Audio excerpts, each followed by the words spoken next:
आज मेरे बुक के हिंदी एडिशन का विमोचन होने जा रहा है।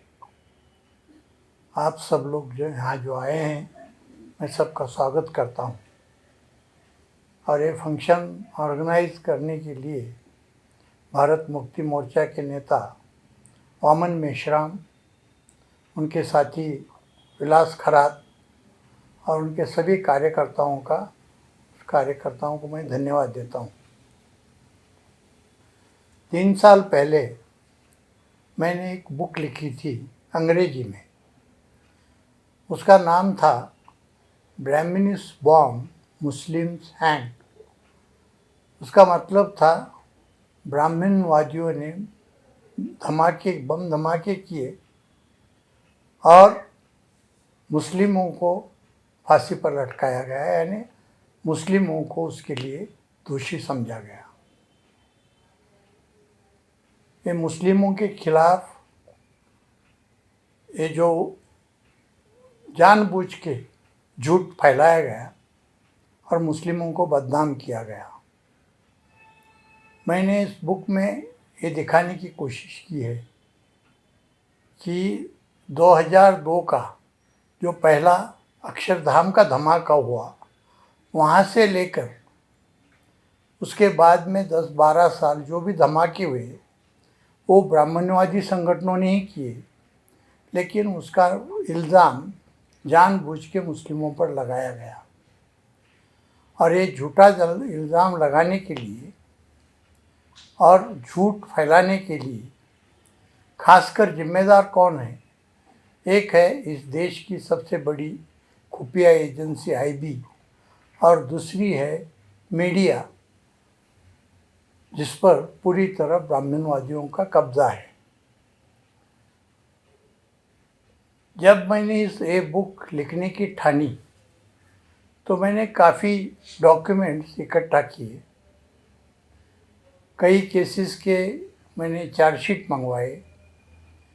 जो केसेस के डिसीजन हुए थे उनके जजमेंट की कॉपीज़ मंगवाए।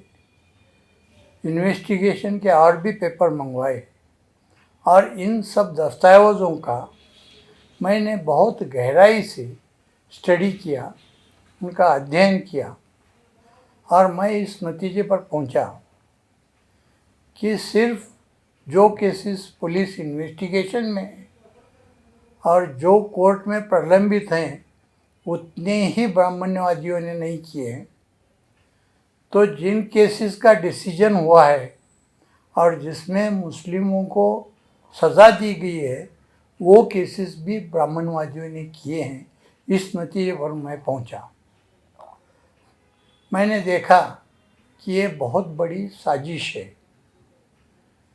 ये साजिश सिर्फ बम धमाके करने तक सीमित नहीं है। बम धमाका ये तो साजिश है ही, लेकिन बम धमाके के साथ उसका इन्वेस्टिगेशन और उसकी ट्रायल, ये सब मिलके एक बड़ी साजिश है। और इस साजिश में कौन शामिल है? तो आरएसएस, अभिनव भारत, जय वंदे मातरम, बजरंग दल जैसे ब्राह्मणवादी संगठन, देश की सबसे बड़ी खुफिया एजेंसी आईबी, हर स्टेट में एंटी टेररिज्म जो इन्वेस्टिगेशन करते हैं वो स्क्वाड, वो अलग अलग नाम से पहचाने जाते हैं। कहाँ उनको एटीएस कहा जाता है, कहाँ उनको एसआईटी कहा जाता है, कहाँ उनको एसडीएफ कहा जाता है, और कहीं कहीं उनको स्पेशल सेल के नाम से पुकारा जाता है। लेकिन ये सब जो एंटी टेररिज्म स्क्वाड है ये और मीडिया, ये सब इस साजिश में शामिल थे। जब हर बम धमाके का अगर इन्वेस्टिगेशन हम देखेंगे तो ऐसा लगता है कि हर इन्वेस्टिगेशन 200% झूठ है। 100% इसलिए कि जो सच धमाके करने वाले थे मालूम भी थे वो कौन है, लेकिन उनको जानबूझ के छुपाया गया, उनको बचाया गया और बेगुनाह मुस्लिमों को अरेस्ट किया गया और उनके खिलाफ चार्जशीट भेजा गया। ऐसा नहीं कि जब इन्वेस्टिगेशन हो रहा था तब इन ब्राह्मणवादियों संगठनों के खिलाफ या ब्राह्मणवादी व्यक्तियों के खिलाफ कुछ सबूत नहीं मिले, ऐसा नहीं हुआ। इन्वेस्टिगेशन के दरमियान कुछ सुराग ज़रूर मिले, लेकिन उन्होंने वो सुराग दबा डाले और पूरा इन्वेस्टिगेशन का ट्रैक ही उन्होंने बदल दिया और बेगुनाह मुस्लिमों को अरेस्ट करके, उनको टॉर्चर करके, उनका कन्फेशनल स्टेटमेंट जिसे हम इकबालिया बयान कहते हैं वो लिए गए। उनके तरफ से कुछ चीज़ें बरामद की, ऐसे झूठे पंचनामे किए गए और ऐसे झूठे सबूत यानी झूठे पंचनामे और ज़बरदस्ती से लिए गए कन्फेशनल स्टेटमेंट, इनके आधार पर चार्जशीट भेजे गए और इन झूठे चार्जशीट के आधार पर उसकी ज़्यादा तहकीकात नहीं करते हुए या उसके गहराई में नहीं जाते हुए कोर्ट ने ऐसे केसेस में मुसलमान नौजवानों को सज़ा दे दी। इसलिए मैं कहता हूँ कि ये सब मिलके एक बहुत बड़ी साजिश है। ऐसे 50 केसेस का जिक्र मैंने मेरे बुक में किया है। 8-10 केसेस का जिक्र मुख्तसर में किया है और कुछ केसेस का सिर्फ रेफरेंस दिया है। जो इम्पोर्टेंट केसेस हैं उनका मैंने थोड़ा तफसील से इन्फॉर्मेशन दी है। जैसा कि मालेगांव 2006 का धमाका तो आप सबको पता है। इस धमाके के इन्वेस्टिगेशन में एटीएस ने 9 बेगुनाह मुस्लिमों को अंदर डाला। वो लोग 5 साल जेल में रहे और 5 साल के बाद पता चला कि वो बेगुनाह हैं। जब उनका रीइन्वेस्टिगेशन हुआ तो पता चला कि वो बेगुनाह हैं। तो फिर उनको छोड़ना पड़ा और जब उसका सच इन्वेस्टिगेशन हो गया तो उसमें आरएसएस, अभिनव भारत, जय वंदे मातरम और बजरंग दल के लोगों को अरेस्ट करना पड़ा और उनके खिलाफ चार्जशीट भेजनी पड़ी। यही केस पूना के जर्मन बेकरी केस में है। उनको पता था कि ये धमाका किसने किया है, लेकिन उन्होंने जानबूझ के जो सबसे बड़ा सबूत मिला उसका इन्वेस्टिगेशन ही नहीं किया। जब जर्मन बेकरी का ब्लास्ट हो गया तब वहाँ एक सिम कार्ड मिला था कि जो सिम कार्ड का इस्तेमाल करके वो ब्लास्ट किया गया था। सिम कार्ड एक सबसे इम्पॉर्टेंट और साइंटिफिक एविडेंस था। अगर उसका इन्वेस्टिगेशन होता तो वो सही जो टेररिस्ट है कि जिसने ये धमाका किया वहाँ तक पुलिस को ले जाता था, लेकिन उन्होंने जानबूझ के वो इन्वेस्टिगेशन नहीं किया क्योंकि उनको पता था कि ये धमाका किसने किया है। ये धमाका किया था सारंग कुलकर्णी नाम के एक संघ परिवार के लड़के ने। और ये बात गोवा के इन्वेस्टिगेशन में, गोवा में जब 2009 का जो ब्लास्ट हुआ था मडगांव में, उसके इन्वेस्टिगेशन में ये बात सामने आई थी। अगर ये सिम कार्ड का इन्वेस्टिगेशन करते तो उनको वो सिम कार्ड सारंग कुलकर्णी तक ले जाता था, लेकिन एटीएस को सारंग कुलकर्णी को छोड़ना था। इसलिए उन्होंने उसका इन्वेस्टिगेशन नहीं किया और उन्होंने हिमायत बेग नाम के एक बेगुनाह मुस्लिम युवक को अरेस्ट किया, उसके खिलाफ झूठे सबूत बनाए और चार्जशीट भेज दी और वो झूठे सबूत के आधार पर कोर्ट ने उसे फांसी की सज़ा दे दी। लेकिन जब वो केस हाईकोर्ट में गई, तब हाईकोर्ट ने उसे बाइज्जत बरी कर दिया ब्लास्ट केस में। दूसरे केस में उसे सज़ा कायम रखी, लेकिन जो ब्लास्ट एक्चुअल था उसमें उसने छोड़ दिया। वही बात है पुणे की दूसरी एक जो केस है, दगड़ूशेठ गणपति के वहाँ एक छोटा ब्लास्ट हुआ था। वहीं फरासखाना पुलिस स्टेशन नज़दीक है, तो उसे फरासखाना पुलिस स्टेशन ब्लास्ट या दगड़ूशेठ ब्लास्ट कहा जाता है। उस ब्लास्ट का इन्वेस्टिगेशन में धारवाड़ का शिवराज कुलकर्णी नाम के एक आदमी का नाम आया था और उसके 3 मोबाइल फ़ोन मिले थे, उसके नंबर भी मिले थे।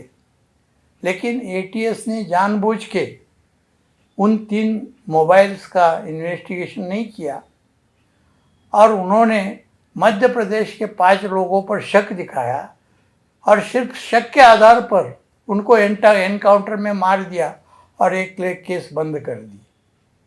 अगर हर केस अब देखेंगे तो ऐसी चीज़ें उसमें आपको नज़र आएंगी। वही बात हो गई औरंगाबाद की, जो एक आरडीएक्स की केस हो गई 2006 में, कि जहाँ बड़े पैमाने पर औरंगाबाद के नज़दीक आरडीएक्स और AK-47 पाए गए।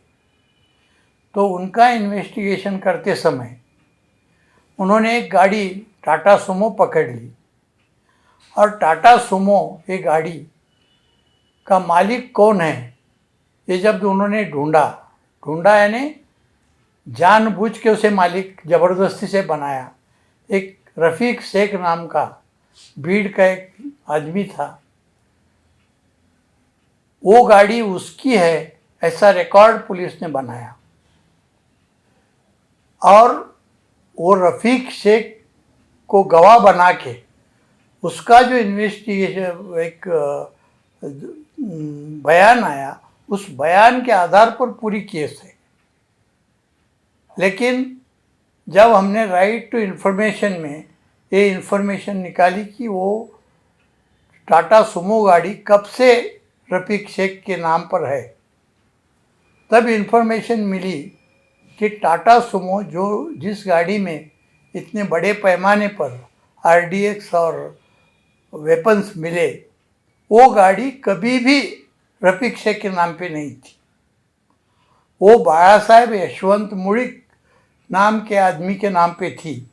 लेकिन उस बाला साहेब मुड़िक वो बीजेपी का कार्यकर्ता है, उसे बचाने के लिए उन्होंने रफ़ीक शेख को मालिक बनाया और झूठे रिकॉर्ड बनाए और उनके खिलाफ चार्जशीट भेज दिया। और वो चार्जशीट के आधार पर जिन्होंने लोगों को उसमें अरेस्ट किया था उनको सज़ा हो गई।